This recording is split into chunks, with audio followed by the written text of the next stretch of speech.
UK میں رہتے ہیں، ماشاء وہ آپ سے پہلے بھی پوچھتے رہتے ہیں. ایک سوال ان کا پچھلے دنوں آیا بھی تھا جس کا آپ نے بہت ہی خوبصورت جواب دیا تھا کہ اللہ تعالیٰ نے ایک آدم کو پیدا کیا تھا یا نسل آدم کو ہی پیدا کیا تھا جو اتنی مخلوقات دنیا کے اندر پائی جاتی ہے. انہوں نے ایک آدم نے کی تھا. جی آدم نے کیا، وہ آپ نے وضاحت فرما دی تھی 3 ہفتے پہلے. تو آج ان کا ایک اور ای میل کے ذریعے سوال ہمیں موصول ہوا ہے اور اس میں وہ فرماتے ہیں کہ 7 زمینیں اور 7 آسمان، اس کی ایک تھوڑی تفصیل بتا دیں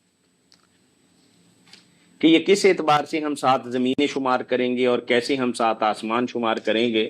کہ ہم تو یہ کہتے ہیں کہ اللہ تعالیٰ آسمانوں میں ہے یا آسمان سے ہمیں رزق آتا ہے، تو پھر ہمیں کچھ تفصیلات تھوڑی سی آپ اس کی جو گنجلک سی ہے وہ بتانی پڑے گی کہ کس آسمان سے ایسا ہوتا ہے کہ اللہ کون سے آسمان پہ ہیں.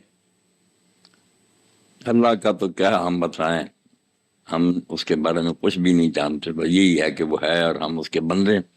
باقی 7 آسمان تو قرآن میں بہت مرتبہ آیا کہ اللہ نے 7 آسمان بنائے.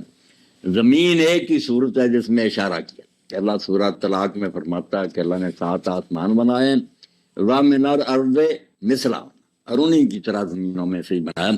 حدیث پاک میں 7 آسمان 7 زمینوں کا بہت ذکر ہے، واضح بیان کیا. قرآن میں 7 آسمانوں کا بار بار ذکر ہے، زمین کا ایک ہی دفعہ ہے. ہاں، زمین کا ایک ہی سورہ طلاق کے طلاق کی جزاکم.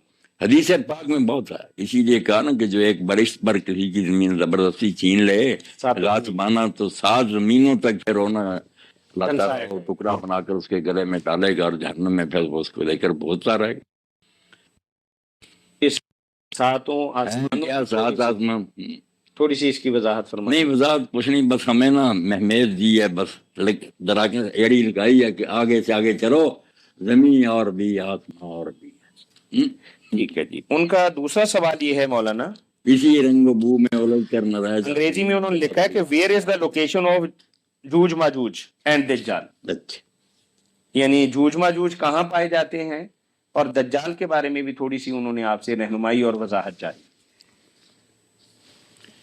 یاجوج ماجوج کے بارے میں تو ہم اپنے بھائی سے کچھ تعاون کر سکتے ہیں کہ یاجوج ماجوج جیسے لوگوں کے تصور میں نے کوئی بارشتی اتنا ان کا قد ہے، کان اتنا لمبا ہے کہ نیچے بچھا لیتے ہیں کہ اوپر لے لیتے ہیں، اور ان کی ایک اور جو ہے نا وہ 1000 بچہ جانتی ہے، اور یہ ہے، یہ سب افسانے، دین سے ان کا کوئی تعلق نہیں. یہ یاجوج اور موجوج نوح علیہ السلام کے بیٹے یافس کے 2 بیٹے ہیں، پوستے ہیں نوح علیہ السلام کے. ان کی جو نسلیں ہیں نا وہ یاجوج ماجوج کی نسلیں. یہ نہ کوئی گالی ہے نہ کوئی برا لفظ ہے. یہ سارا وسط ایشیا جو ہے نا، تاشقند، بخارا، سمرقند، یہ ساری قومیں جتنی ہیں یہ انہی کی ہوتا، یہ ایشیا جس کو یہی ان کا علاقہ.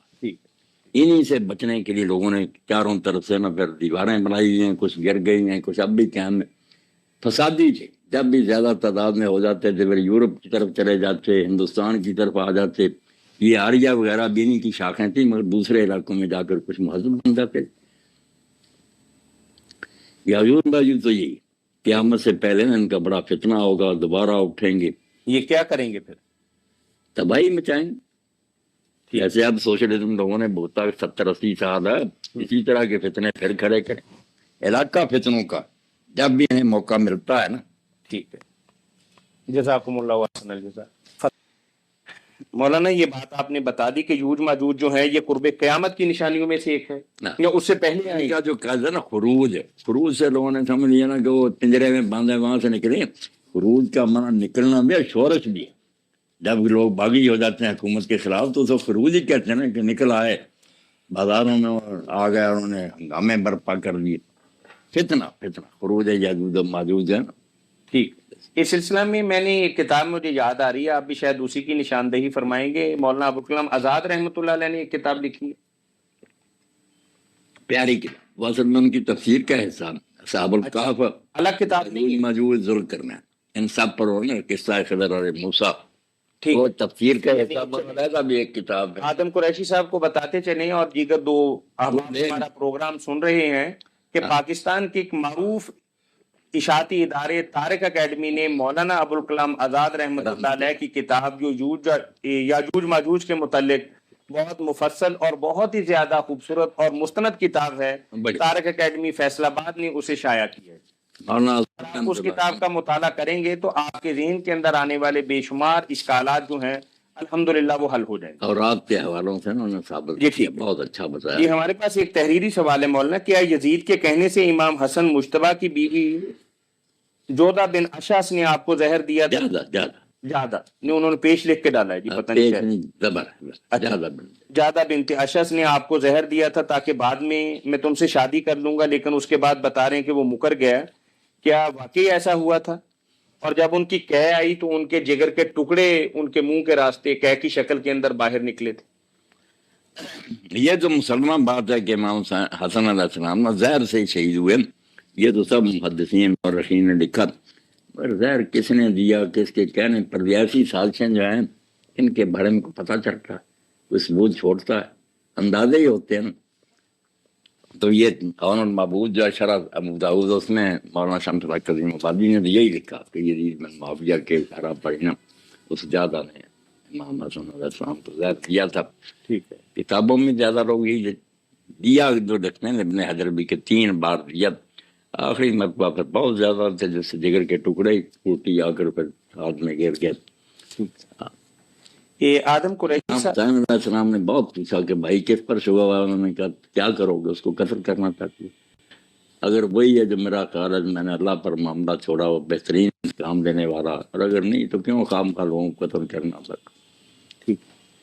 یہ آدم قریشی صاحب کا تیسرا سوال ہے جی، یو کے سے ہمیں جو میل کے ذریعے ملا ہے. What is the status of حدیث in which it is said علماء آف دس امہ are equal to prophet of بنی اسرائیل؟ یعنی وہ حدیث مبارکہ ہے نا کہ یعنی علماء امتی کا انبیاء بنی اسرائیل، ہاں بالکل الفاظ عربی میں یہ پڑھے جاتے جی ہیں. بالکل. اس کا یہ پوچھا ہے کہ وہ حدیث کس پائے کی ہے اور اس کی تھوڑی وضاحت بھی فرما دیں. آدم صاحب اللہ تعالیٰ آپ کو خوش رکھے. پایا اس کا کچھ نہیں، ایک تو ہوتا نا چلو کچھ کمزور ہو، نہیں کمزور بھی نہیں، یہ بات اللہ صلی اللہ بالکل گھڑی ہوئی، اور کوئی اس کے گھڑنے والے کا بھی پتہ نہیں، کوئی ساتھ پہلے نہیں. یہ جسٹس منیر کی جب عدالت کے جسٹس کیانی کی قادیانی کے خلاف چل رہا تھا معاملہ، تو انہوں نے بھی یہ حدیث پیش کی تھی اچھا کہ انبیاء بنی اسرائیل کی طرح اس امت کے عالم ہے، اس لیے مرزا صاحب یار اگر نبی بن گئے پھر کیا مولوی نبیوں کے برابر ہیں؟ تو پھر علماء نے اس وقت آنکھیں کھولی اور کہا اس کی کوئی سند پیش کرو، جعلی سچی کوئی دکھاؤ، کون بیان کرنے والا؟ کچھ نہ نکلا. وعلیکم السلام. بالکل یہ بناوٹی. علامہ البانی صاحب نے یہی لکھا کہ قادیانیوں کی دلیلیں ایسی ہیں سلسلہ تو حدیث ضعیفہ. ٹھیک ہے. بالکل یہ بے بنیاد بات. چلیں آدم قریشی صاحب، مولانا نے آپ کے سوال کے جواب کے آپ کا جو سوال تھا کہ جس میں امت کے علماء بنی اسرائیل کے انبیاء کی طرح ہیں، تو مولانا نے بڑی وضاحت کے ساتھ بتایا کہ یہ بالکل بے بنیاد، اس کو حدیث ہی نہیں کہا جا سکتا، کچھ نہیں کہنا، یہ حدیث ہے ہی نہیں. چلیں مولانا، یہ دیار غیر